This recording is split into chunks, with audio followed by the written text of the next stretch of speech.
Dolce Fortuto laidos žiūrovai ir IT lietuviai portalo skaitytojai. Šiandien kalbėsime labai aktualią temą, tačiau gvildensime šią temą labai paprasta, aiškia kalba.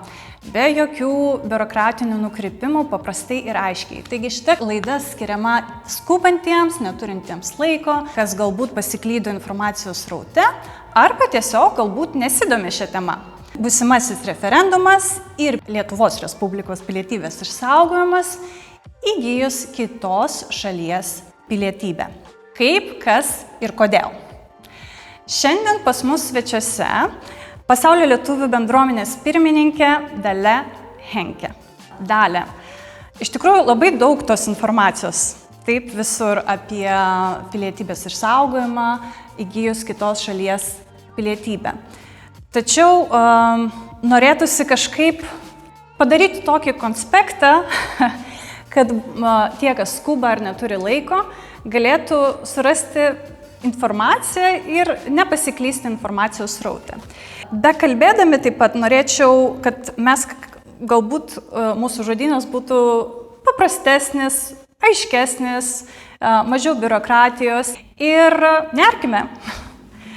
Visų pirma, norėčiau paklausti ir pasiteirauti jūsų pačios istorijos, nes visai palyginus neseniai atgavote Lietuvos Respublikos pilietybę. Kokia jūsų istorija? Visų pirma, laba diena ir dėkoju už kvietimą ir už tą mintį, kad labai paprastai, trumpai ir aiškiai kalbėti apie pilietybės išsaugojimą, gimimu iki tos pilietybės išsaugojimą.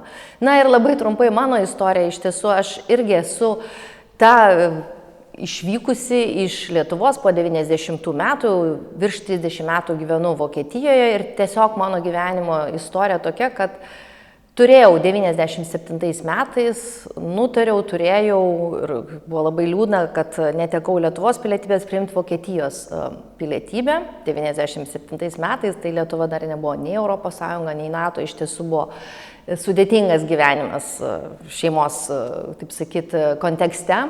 Ir man tiesiog Lietuvos įstatymai atėmė Lietuvos pilietybę, nebuvo galimybės jos išsaugoti ir aš jos netekau ir iš tiesų ne tik, kad nuoskauda tuos visus metus mane, kaip sakyt, kamavo, bet iš tiesų ir tas ryžtas, ta tokia didelė neteisybė, nes išvykusiam Lietuvos piliečiam iki 90 metų galimybė išlaikyti Lietuvos Respublikos pilietybę ir jų vaikam ir vaikaičiam keliom kartom yra įmanoma, buvo įmanoma, o būtent išvykus kaip ir aš po 90 neįmanoma.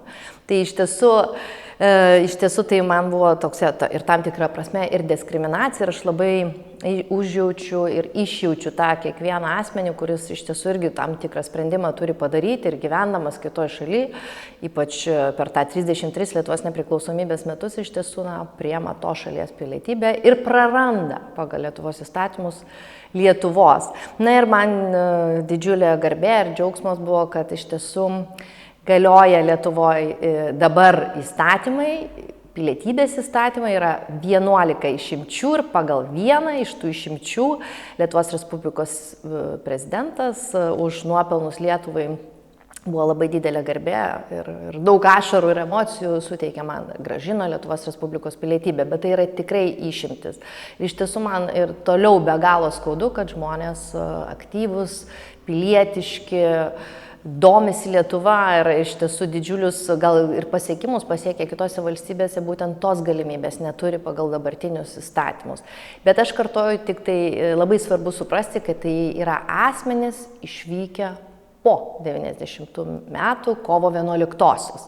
Ir kaip minėjau, vėlgi grįžtam prie tų išimčių.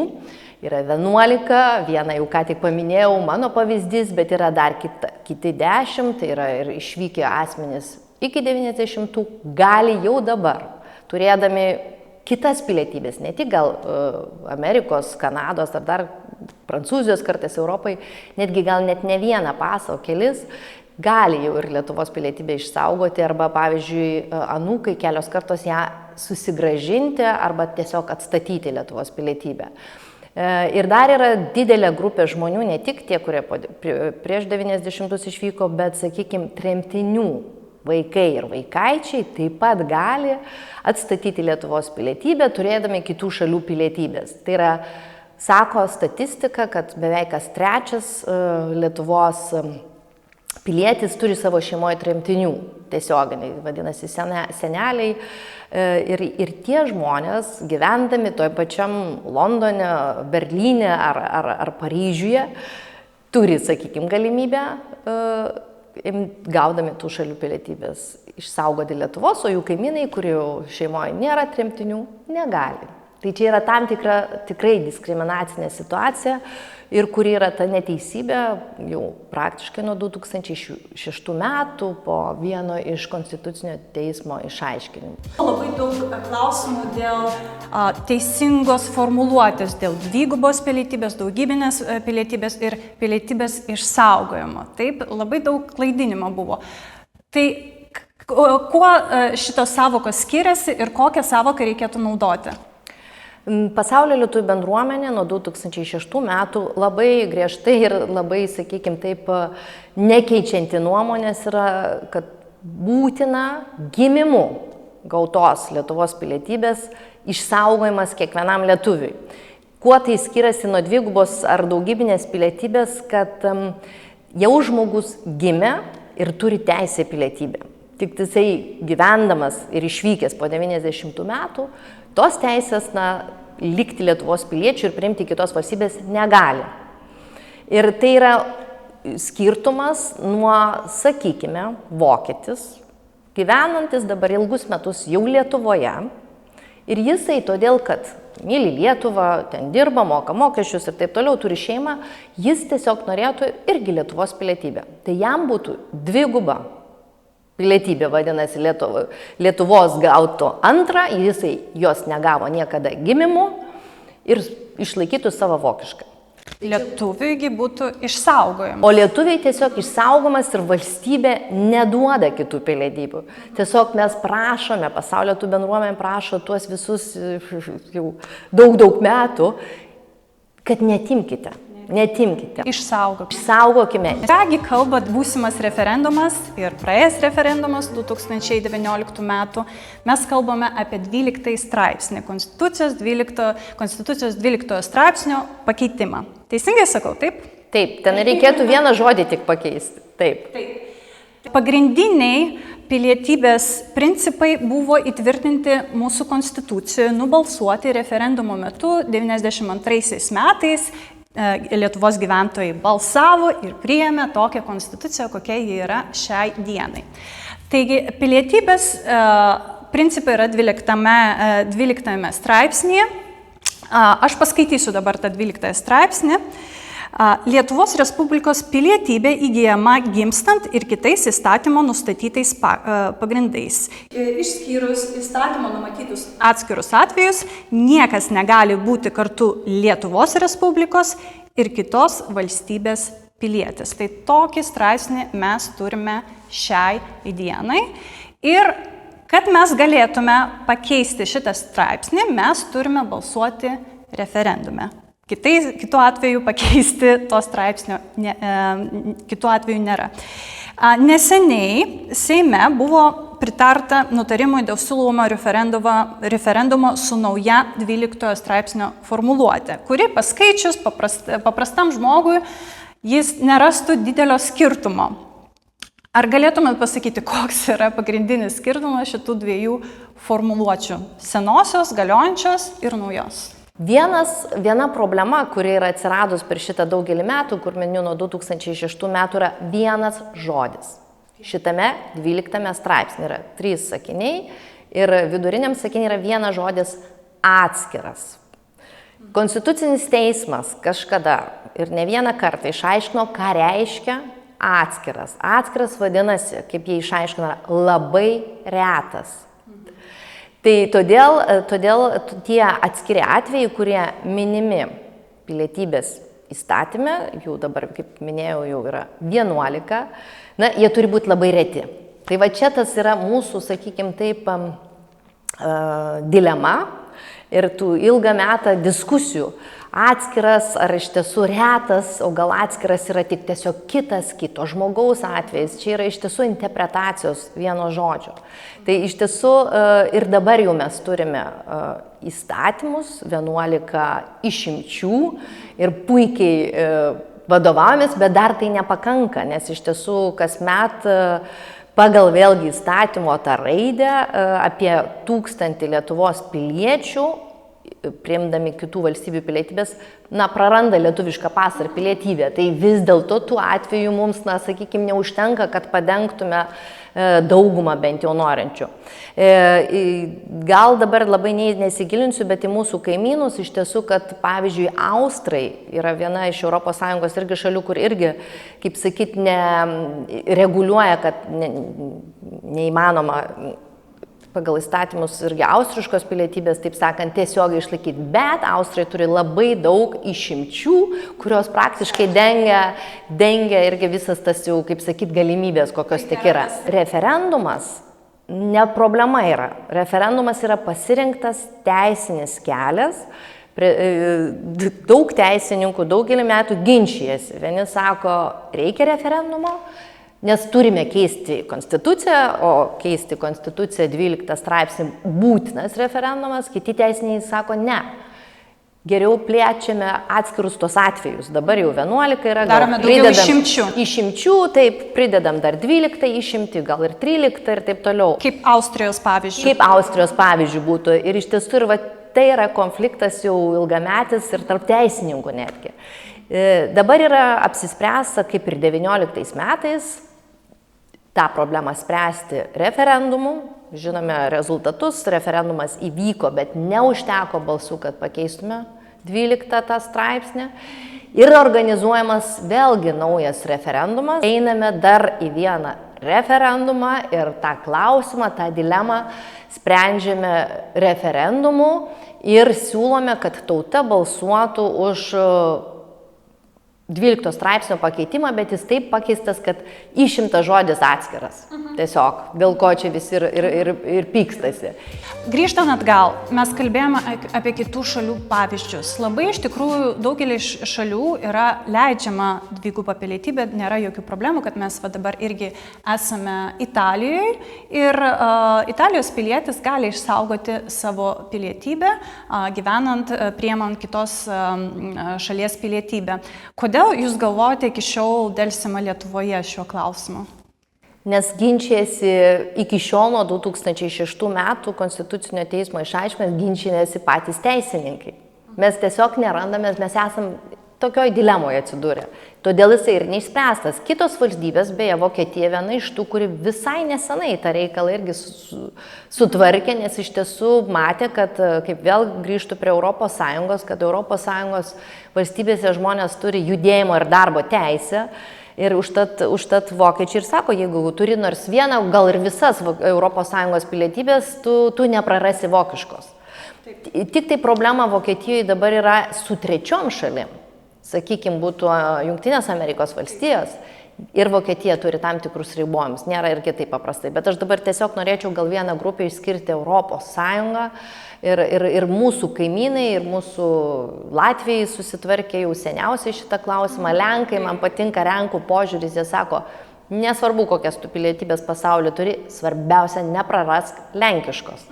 Svarbiausia, mums reikalingas kiekvienas Lenkijos pilietis su lenkišku pasu. Į tokį požiūrį mes turėtumėm Lietuvą irgi keisti, kadangi esame 2,7 milijonai, gal po pasauliu, jeigu čia aš turime geografiniai Lietuvoje tokie skaičiai, po pasauliu gal 3 ir daugiau, tiesiog mes turėtumėm iš tiesų sakyti, nesvarbu, kur gyveni, nesvarbu, kokią pilietybę turi, tu neprarask lietuviškos. Iš tikrųjų, kai mes klausime dėl priežasčių, dėl kurių lietuvis nori išlaikyti savo pilietybę, daugiausiai girdime emocinės priežastis, mažiau praktinės, nes irgi sako, esate ES pilietis, štai jums ir pasas, jūs galite laisvai keliauti, tai kogi jums reikia, jūs patys palikote Lietuvą, tai ko jūs prašote tos pilietybės, galite Lietuvą mylėti ir be pilietybės. Tai ką jūs atsakytume, kaip jūs pakomentuotume?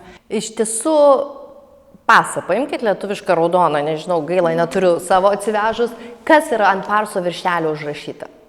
Lietuvos Respublikos pasas? Ne.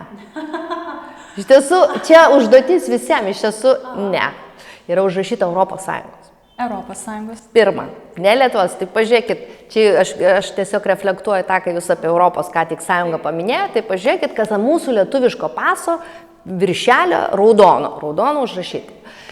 Kviečiu visus tai padaryti, jeigu kas tai nepadarėt. Antra, žinoma, kad tai yra visų pirma labai didelis emocinis, kaip sakyti, ryšys. Bet svarbiausia, kas yra lietuviškas pasas arba pilietybė žmogui, tai yra pagrindinis ryšys su valstybe. Ir įsipareigojimas, tuo pačiu aišku, aš nekalbu apie, ta prasme, kiekvienas žmogus mes turim savo valstybėje, kur gyvename, kokią pilietybę turim įsipareigojimus, savame aišku, nuo mokesčių mokėjimų, bet beje, mokesčių mokėjimai nieko bendro neturi su pilietybė. Tas žmogus, kur gyvena, ten moka mokesčius. Vokietis gyvendamas Plungėje moka Lietuvos valstybei mokesčius. Tai jums ir atsakytų skeptikas užsidėjęs skeptiko kaukę. Tai jūs mokate mokesčius kitai valstybei, kodėl jūs turite būti mūsų valstybės pilietis? Taip, bet vokietis, kuris yra Vokietijos pilietis ir gyvena Plungėje, jis moka Lietuvos valstybei mokesčius. Tai čia tiesiog yra pririšta, nieko bendro neturi su pilietybė. Bet yra viena išimtis pasaulyje, tai yra Amerikos. Amerikos pilietybė iš tiesų pririša prie mokesčių ir amerikonai iš tiesų piliečiai gyvendami toje pačioje Lietuvoje, Vokietijai moka Amerikoje. Bet ten irgi susitarimas yra tarp valstybių, kad nemokėti dvigubai mokesčių. Ta prasme ir ten, bet čia susitarimai tarp valstybių. Čia tas pats susitarimai ir dėl kariuomenės. Valstybės susitarė, kad jaunuolis netarnautų, nereikėtų jam tarnauti dviejose valstybėse, čia tik susitarimai tarp valstybių. Tai, bet dar kartą, labai svarbu, kad pasas pilietybė yra pagrindinis žmogaus ryšys su valstybė ir įsipareigojimas, ir tai yra nebe emocija. Taip, ir iš tikrųjų mes dar aptarsime naudą Lietuvai, kokiegi emigrantai išeivyje neša naudą Lietuvai. Pakalbėkime apie tos mitus, apie stereotipus, apie gal kažkokį nežinojimą, nes sklando daug mitų. Ir aš jums pacituosiu juos ir norėčiau, kad jūs pakomentuotumėt labai trumpai. Tai kai kuriuos mes jau pakalbėjome apie juos. Pavyzdžiui, turėdami kelių valstybių, įskaitant Lietuvos pilietybę, piliečiai naudosis visomis lengvatomis Lietuvoje, taip pat turės sveikatos draudimą Lietuvoje, nors gyvens užsienyje. Tiesa ar netiesa? Netiesa, nes draudimą, pirmą jį turi į draudimų fondą įmokėti ir moka draudimai ten, kur gyveni, ten, kur mokesčius moki. Vadinasi, su pilietybė sveikatos draudimas nieko bendro neturi. O kokios lengvatos? Lengvatos aš dabar greitai jums taip pat nepasakyčiau. Lengvatos gali būti iš tiesų karo atveju. Jeigu tu būtum kažkur užsienį, į kokią ambasadą kreiptumės pagalbos. Užsienį būdamas. Tai vadinasi, jeigu turi lietuvišką pasą, aišku, savaime į Lietuvos, jeigu vokiečių, tai Vokietijos. Turėdami kelių valstybių, įskaitant Lietuvos pilietybę, negins tėvynės iškilus pavojui. Vėlgi netiesa, nes mes ir dabar, ir beje po referendumo, jeigu jisai būtų sėkmingas, nebus galimybės Lietuvai nedraugiškų valstybių, jeigu gyvenantiems lietuviams, jeigu tose valstybėse, kur Lietuvai nedraugiškos, pradedant tikriausiai Rusiją dabar reikėtų, ypač karui vykstant, ir tada nebus galimybės išsaugoti pilietybės Lietuvos, tai vadinasi, karo atveju mes kalbame apie kelias valstybės, kur turi jaunuolius privalomą kariuomenę, kaip Lietuvoje beje, Vokietijoje nebėra šauktinių kariuomenės, yra tik tai privati kariuomenė, taip sakant, tai iš tiesų tai tik tai atskiri atvejai bus, kad turės ir Norvegijos, sakykime, jaunuolis norvegiškų pasų, kad kariuomenė turi tarnauti ir Lietuvos. Ir tada jau prasideda susitarimai tarp valstybių. Beje, žinau konkrečius atvejus, kai būtent dabar yra tas paskirstimas, vadinama diskriminacija prieš 90 metus ir po 90 metų išvažiavę. Tai kaip tik tie, kurie po 90 metų išvažiavę, turi didesnį ryšį, gilesnį su Lietuva ir žinau, kad ir grįžta, ir čia tarnauja, ir stovyklose, ir jie išreiškia norą, kad jeigu bus koks nors kritinis atvejis, jie gintų tėvynę. O galima užduosiu dar klausimą iš tiesų, taip sakyti, retorinį, o ar Lietuvoje visi gyvenantis jaunuoliai, vyrai, turėdami Lietuvos pasą ar pilietybę, eis ginti tėvynės? Čia irgi pats. Labai toks, taip, geras klausimas. Taip. Gaus dvigubą pensiją? Vėlgi, jeigu neįmokėjai į pensinį fondą Lietuvoje, kaip sakyti, be lietuviškos pilietybės, tai tu iš jo niekur neišimsi. Ir dažniausiai mokama ten vėlgi pensija į pensinius fondus, ten, kur gyveni ir kur dirbi, uždirbi ir moki mokesčius toj valstybei. Negyvendami Lietuvoje spręs Lietuvos politinį gyvenimą? Vėlgi čia nėra visiškai teisingai, nes nuo 20 metų yra pirmas kartas istorijoje, kai pasaulio lietuviai renka savo vieną iš 141 Seimo narių. Tai yra pirmą kartą istorijoje. Vadinasi, mes iš 141 Seimo nario renkame tik vieną. Tai negalima būtų teikti, kad mes, taip sakyt, rinksime valdžią visą. Vieną iš 141. Taip, reikia pripažinti, kad yra būdas reitingavimo, dar tam tikra prasme yra įtakos, mažos įtakos į kitus, sakykime, kitas ar partijas ir taip toliau, bet tai iš tiesų tai nėra visai teisingai sakyti, kad mums gyvenantis užsienį išrinks valdžią, nes mes renkame tik tai vieną iš 141 Seimo nario.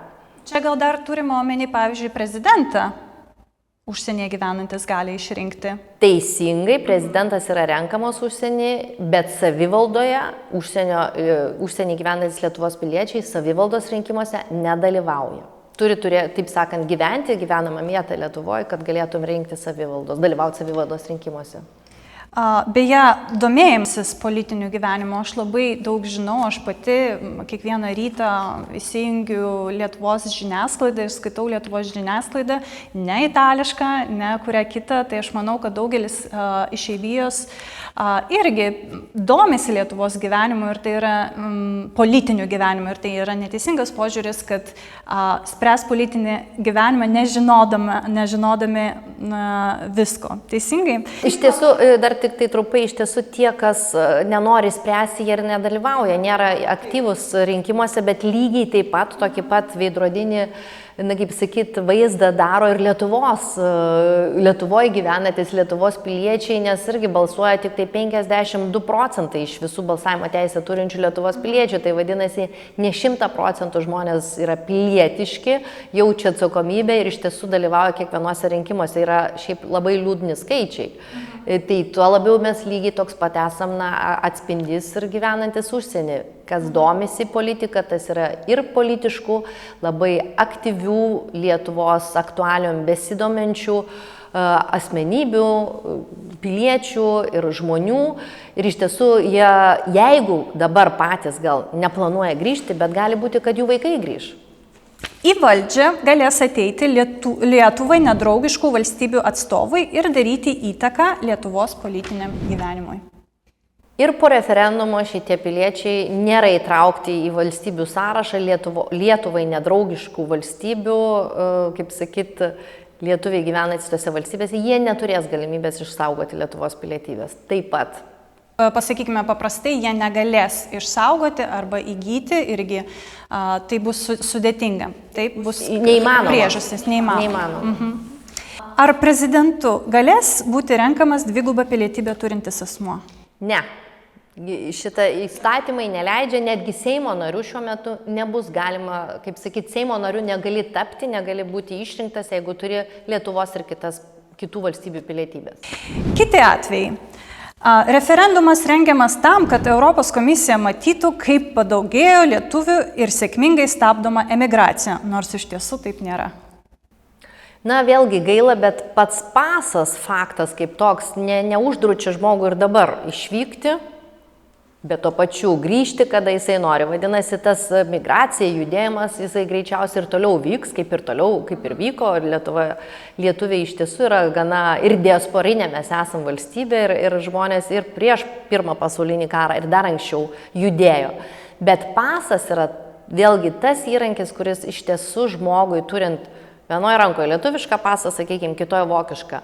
Tikrai turėdamas aš lietuvišką pasą, greičiau padarysiu sprendimą, kad grįžti į Lietuvą, o ypač jaunimui. Tuo labiau kalbant apie jaunimą, kurie iš tiesų yra dabar jau globalūs piliečiai, gyvendami New York'e gali dirbti Vilniuje arba gyvendami Vilniuje, Klaipėdoje gali dirbti New Yorko ar Naujoje Zelandijoje, taip sakyti. Tai diskriminacija Lietuvos gyventojų atžvilgių, nes išsaugoję pilietybę turės 2 pasus, Lietuvoje gyvenantis neturės. Čia vėlgi toks didžiulis mitas. Nėra taip ir visiškai yra mitas ir tokia neteisybė. Atrodo, kad pervažiuoji Lietuvos sieną, kerti ir atsiduri, sakykime, Vokietijoje ar Prancūzijoje ir tau iškart kažkas laukia ir duoda tos valstybės pilietybę. Tai yra absoliutus mitas ir neteisybė.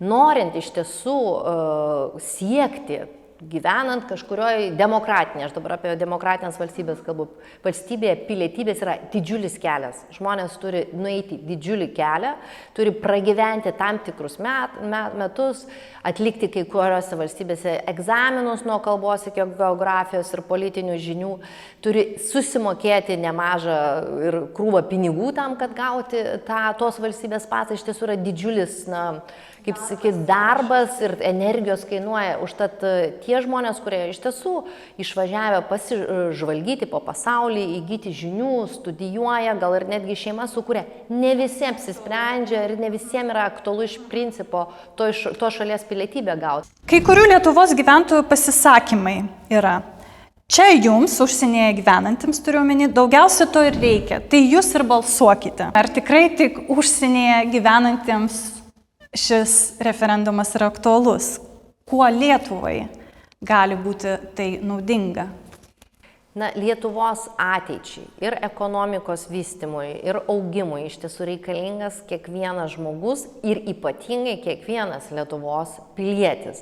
Ir nesutikčiau su tuo posakiu, kad tai tik tais klausimas, kuris užsienį gyvenančiam Lietuvos piliečiui aktualus arba lietuviui.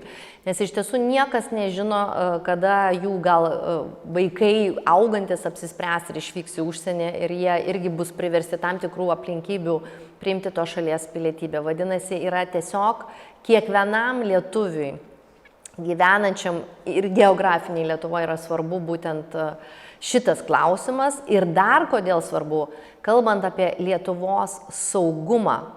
Su Lietuvai, jeigu reikėtų kada nors ją ginti, vėl iš naujo tą, ką darė visa išeivijos karta iki 90 metų, iš tiesų yra kiekvienas svarbus ir Lietuvos, kad turėtų pilietybę, žinoma, bet ypatingai, kad jis turėtų to šalies pilietybę, kur gyvena. Tai čia iš tiesų yra saugumo ir Lietuvos augimo, kaip sakyt, klausimas. Lietuvos banko duomenimis iš tiesų maždaug į metus apie milijardais pervedama yra iš užsienio. Vadinasi, lietuviai sunkiai dirbdami užsienį labai didžiulį kapitalą atsiunčia kasmet į Lietuvą. Lietuva neprašome, kad ką nors duotų, tik prašome, netimkite, ką žmogus lietuvis gavo gimimu.